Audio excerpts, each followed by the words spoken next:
Tapi saya jadi penasaran ini seorang Babe Aldo ini kok begitu beraninya ya ngomongnya ceplas-ceplos. Ini apa latar belakangnya seperti apa ini ya?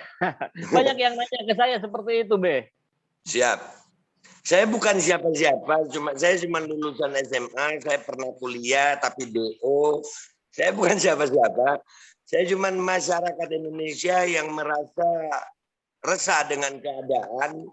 Ya, saya bukan orang yang berpendidikan, enggak. Saya enggak berpendidikan yang tinggi, bukan. Cuman saya lebih dekat sama masyarakat aja. Saya orang yang memperhatikan keadaan masyarakat. Ya. Kata guru-guru kita kan, mudah-mudahan guru-guru kita umur panjang sehat afiat. Amin. Dalam keadaan dunia itu kalian banyak-banyak lihat ke bawah gitu daripada lihat ke atas. Jangan kalau akhirat baru lu lihat ke atas, jangan lihat ke bawah gitu. Kita kan kita balik kita ini sekarang. Nah, dari kalimat guru-guru kita itu mudah-mudahan umur panjang sehat afiat. Saya berusaha melihat keresahan masyarakat gitu. Saya melihat keresahan masyarakat dan bersuara. Ya saya mengajak semuanya bersuara. Ya, kita ini negara demokrasi kok. Kita kan nggak mau khilafah. Kita ini kan bukan kerajaan. Kita ini demokrasi. Dalam demokrasi boleh kita bersuara. Nah, saya mengajak semua bersuaralah kalian. Karena suara kalian itu adalah suara rakyat itu, sampai ada yang bilang suara rakyat itu suara Tuhan. Ya, saya bisa katakan seperti ini kenapa? Loh, presiden dari suara rakyat kok.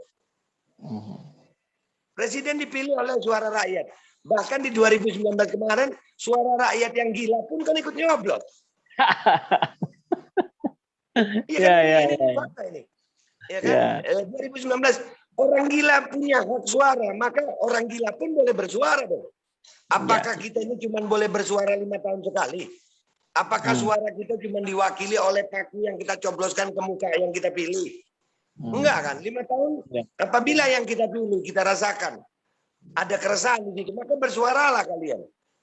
Dan pemimpin siapapun dia dari tingkatan bupati, wali kota, gubernur, presiden, DPRD tingkat 2, DPRD tingkat 1, DPR RI, MPR, semua dari suara rakyat. Dan yang sudah duduk itu bukan menjadi pimpinan yang memilih, tapi pimpinan seluruh bangsa ini. Iya, Pak Jokowi bukan hanya presiden bagi para pemilihnya. Pak Jokowi adalah presiden kita semua. Pak Ma'ruf Amin wakil presiden kita semua. Itu menteri-menteri yang dipilih juga menteri-menteri kita semua. Jadi kalau kita bersuara, tolong diterima, Pak. Iya, jangan di-banned. Nah, itu dia. Apa ada ketakutan nggak sih seorang Babe Aldo untuk menyuarakan dengan cukup keras seperti ini? Justru kalau saya nggak bersuara, saya takut. Karena kalau saya melihat keresahan, saya melihat kezaliman, saya lihat kemiskinan, saya lihat kesusahan, tapi saya tidak berbuat apa-apa, itu saya takut. Karena saya akan ditanya nanti di yaumil akhir. Saya akan ditanya oleh Munkar dan Nakir. Apa yang saya perbuat waktu saya melihat ini? Itu saya takut. Yang saya lakukan, saya tidak membenci siapa-siapa. Saya tidak mengajari orang untuk melawan siapa-siapa. Tapi yang saya minta adalah keadilan bagi saudara-saudara saya. Saya tidak menuntut keadilan bagi diri saya. Tidak. Bagi saudara-saudara saya. Yang saya suarakan suara saudara-saudara saya. Mau itu minoritas ataupun mayoritas. Tapi mereka saudara kita. Mereka ini saudara kita. Masya Allah.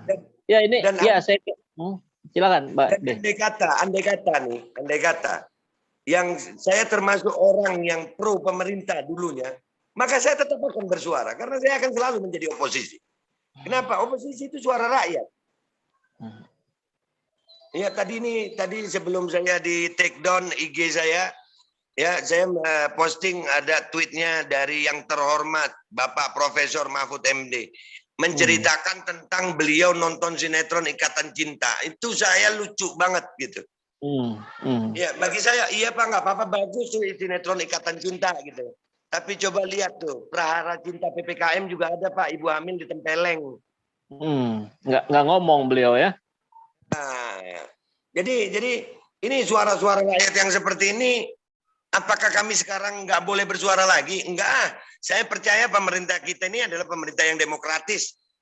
Ya, kapan kita bukan kerajaan ini, kita bukan kerajaan.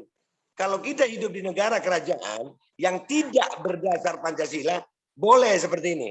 Tapi kita kan Pancasila, demokrasi. Kenapa kita takut untuk bersuara? Dan saya nggak memusuhin. Jadi nggak ada alasan saya untuk takut gitu untuk bersuara. Karena apa? Diperbolehkan. Ya. Begitu. Selama suaranya menyangkut kebenaran, jangan menyebar berita bohong. Ya, yang penting itu jangan bohong. Tapi kan faktanya kan banyak yang dikriminalisasi pihak-pihak yang di posisi ini. Apa Babe juga sama sekali nggak takut nih dikriminalisasi? Alhamdulillah, Nabi Allah Yusuf alaihissalam dikriminalisasi berapa tahun? Imam Syafi'i rahimallahu anhu, Imam Hambali. Saya bukan ulama. Kalau para ulama meninggal dunia meninggalkan catatan baik dalam kehidupannya. Kalau saya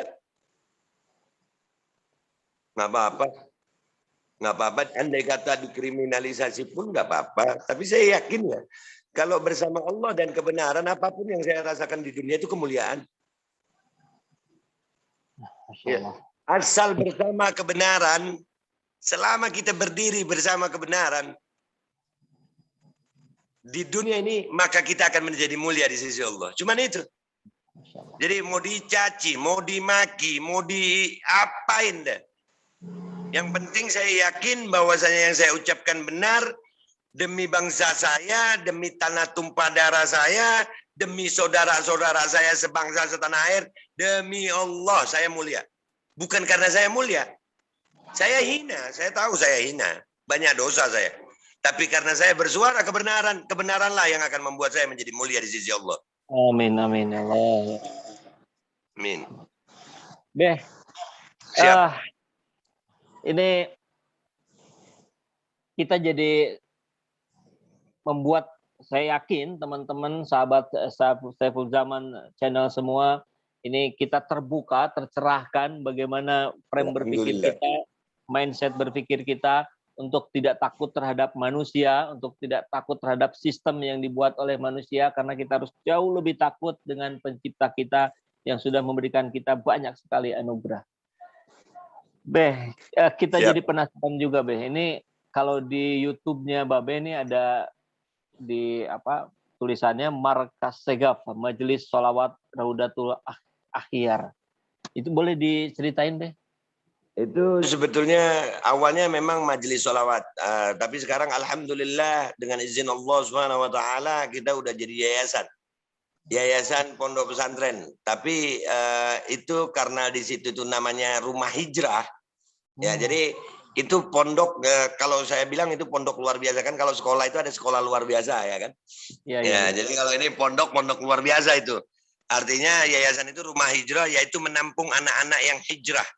Anak-anak yang dalam masa lalunya kelam, masa lalunya jelek, ya kayak saya. Ya, jadi saya tahu dulu, saya dulu itu kan sampai sering saya ngomong, saya dulu 11-12 sama Dajjal gitu. Kalau saya masih hidup, Dajjal belum ada, sampai begitu bercanda itu. Ya karena udah parah banget dulu saya. Jadi akhirnya karena itulah saya tahu pertobatan itu berat. Untuk hijrah itu berat karena saya nggak dipercaya oleh banyak pihak bahwasanya udah bertobat, sudah berubah. Akhirnya saya bikinlah rumah hijrah itu. Jadi itu di situ terkumpul anak-anak yang dalam masa lalunya kelam. Saya kumpulkan di situ dan alhamdulillah itu anak-anak nggak ada yang bayar, gratis semua. Pelan-pelan ada rezeki sedikit ya, kadang-kadang dari YouTube, kadang-kadang dari donatur. Itu kami bukakan usaha agar mereka hidupnya bisa lebih manfaat. Jadi itu sekarang sudah jadi rumah hijrah Raudatul Akhyar. Itu santrinya ada berapa banyak sekarang, Be? Atau 17. sudah 17? Sudah, itu di luar yang sudah lulus ya? Iya, lulusnya itu bukan kayak pondok biasanya gitu ya. Jadi lulusnya itu kadang ada santri kami yang masuk di situ. Ada santri yang kiblat itu apa nggak tahu. Bukan nggak tahu arah kiblat loh ya. Kiblat itu apa? Ada yang pertama kali saya ajarin wudhu, mereka itu wudhunya ya pokoknya basah semua gitu. Jadi ada yang tangan dulu baru muka, kuping dulu baru kepala gitu. Jadi itu ada Be ya gitu ya. Ada loh. Zaman sekarang ini bukan zaman kita Bang Saiful. Kalau zaman kita alhamdulillah lulus SD kita kunut hafal udah. Zaman sekarang udah nikah. Udah nikah nggak hafal kunut banyak. Banyak. Iya. Lulusnya itu ada yang sudah menikah, alhamdulillah. Kami nikahkan. Alhamdulillah. Ya. Jadi begitulah, nggak ada pelajaran resmi itu nggak ada. Pelajarannya adalah membuat orang jauh dari maksiat. Takwa itu kan kebaikan. Ya, takwa itu kan menjalankan perintah dan menjauhi larangan. Itu takwa. Bagi anak-anak yang masih kecil itu di pondok-pondok konvensional mereka belajar semuanya mengenal perintah dan menjalankan, mengenal larangan dan menjalankan. Kalau yang udah kayak saya begini, yang udah di anak-anak itu untuk mengenal perintah yang wajib-wajib aja dulu. Yang penting lu di sini nggak ngelakuin larangan gitu. Ya. Itu dari usia berapa sampai berapa? Nggak ada batasan usia sih ya. Yang lebih tua dari saya ada di situ. Itu disediain tempat nginep apa gimana? Iya, tempat nginep, makan, tidur, usaha kecil-kecilan ada. Walaupun beberapa kali buka usaha anak-anak bangkrut, nanti dapat rezeki lagi buka lagi, pokoknya usaha aja. Iya. Ini tempatnya di tempat yang Babe sekarang ini atau bukan? Di Karawang. Saya kan sekarang lagi di Jakarta. Oh iya. Itu tempatnya di Karawang Be ya? Di Karawang. Di daerah mana? Teluk Jambe. Berarti KM 50 tahu? KM 50? Tahu. Ditarik garis lurus di pinggir Kalimalang ya itu tempat kami. Ya, jadi nanti saya ke Karawang izinkan saya untuk berkunjung Be. Bismillah, terbuka 24 jam. Alhamdulillah. Dan di pondok itu juga ada yang umur 3,5 tahun sama 2,5 tahun sekarang. Karena ibunya waktu itu alhamdulillah ya kasihan ibunya waktu itu dia ke Jakarta barang-barangnya hilang akhirnya ngubungin kami jemput kami tampung dan sekarang hidup bersama kami. Doain anak-anak istiqomah insyaallah. Amin. Ini biasanya dari pengalaman saya di Saiful Zaman Channel kalau kita sempat beberapa kali menginformasikan ada rumah yatim, rumah sakit dan segala macam itu girah untuk bersedekahnya itu Masya Allah tinggi sekali. Alhamdulillah. Nah ini saya yakin nih kalau sudah ada yang cerita seperti ini di channel Saiful Zaman ini biasanya tergerak untuk ikut berkontribusi deh. Mereka nyari, saya pengen sedekah kemana lagi. Bismillah. Jadi kira-kira apakah terima deh? Bagi saya kalau ada yang ingin berkontribusi. Ya alhamdulillah. Di dalam Al-Quran itu masalah hal ini Allah bilang khudz min amwalihim sadaqah. Khudz. Ya kata-kata Allah khudz itu artinya dari kata akhadha ya'khudhu ya kan mengambil. Khudz itu fi'il amr, ambillah. Kita ini masih mending mintalah, ya kita masih minta umpamanya. Orang minta itu sebetulnya nggak apa-apa. Mestinya perintahnya ambillah. Ya, kan beda ya. Minta sama ambil. Jadi kalau minta aja nggak apa-apa, ambil apalagi orang yang tanpa diminta mereka memberi. Saya nggak menutup orang untuk berbuat baik. Orang yang memberi tanpa diminta maka dia kebaikan itu bagi dirinya. Dan kebaikan itu nggak mungkin saya larang kan. Jadi saya tanpa, andai kata meminta nggak apa-apa nih, orang-orang mau minta nggak apa-apa. Nggak meminta pun, apalagi itu ya, sampai memberi. Fadhal, bismillah. Gimana caranya, Be? Gimana caranya? Bang Saiful ada nomor saya. Nah, barangkali Be ada biasa semacam rekening yang bisa diinfokan atau gimana ya, gitu. Jadi Alhamdulillah kami ada rekening, tapi masih ke rekening pribadi, dan itu pun kadang-kadang jadi masalah juga sih sebenarnya. Serba salah sekarang Bang Saiful. Kalau pakai rekening yayasan nanti ada audit. Kita ini masih yayasan kecil. Ya, yang jadi serba salah. Jadi kalau memang mau seikhlasnya, mau percaya, mau lewat Saiful bisa. Sedekah itu pahala. Sedekah itu ibadah. Jangan dipersulit. Jangan dipersulit. Mau lewat mana aja bisa. Mau lewat Bang Saiful, bismillah. Mau datang langsung, bismillah. Mau hubungin admin yang ada di channel saya itu kan ada deskripsi tentang channel, ada nomor telepon tuh. Lewat situ juga, bismillah. Oke, baik. Ya, jadi saya ingatkan juga buat sahabat Saiful Zaman Channel untuk membuka linknya, membuka channel YouTube-nya Bang Aldo RA ya, namanya Bang ya. Babeh Aldo RA. Babeh Aldo RA. Nah, nanti di about atau di tentang itu bisa diklik, di situ ada nomor kontak admin. Nah, sahabat kalau yang ingin memberikan donasi atau apapun bisa mengontak di nomor itu. Begitu Be ya? Siap. Bisa di situ. Be, terima kasih banyak atas waktunya. Sama-sama. Ini saya kira pembelajaran buat saya dan sahabat kita semua untuk tetap bisa istiqomah. Ternyata amin, teman ya kita banyak. Amin. Insyaallah istiqamah semuanya, istiqamah. Ya, dan mudah-mudahan kita bisa jumpa kopi darat, Mbak Be. Ini kalau ngopi, kalau ketemu lebih nikmat ini. Iya, Bandung Karawang ya, cuman PPKM susah gampang deh. Ya, mudah-mudahan tidak diperpanjang PPKM-nya dan saya bisa meluncur segera ke Karawang. Insyaallah, saya tunggu. Jazakallah khairan katsira. Allah yujazi alaina jami'. Allah yujazi alaina jami'. Ya, terima kasih Bang Saiful. Mudah-mudahan bermanfaat. Mudah-mudahan bermanfaat buat sahabat semua. Kita tutup. Assalamualaikum warahmatullahi wabarakatuh. Waalaikumsalam warahmatullahi wabarakatuh.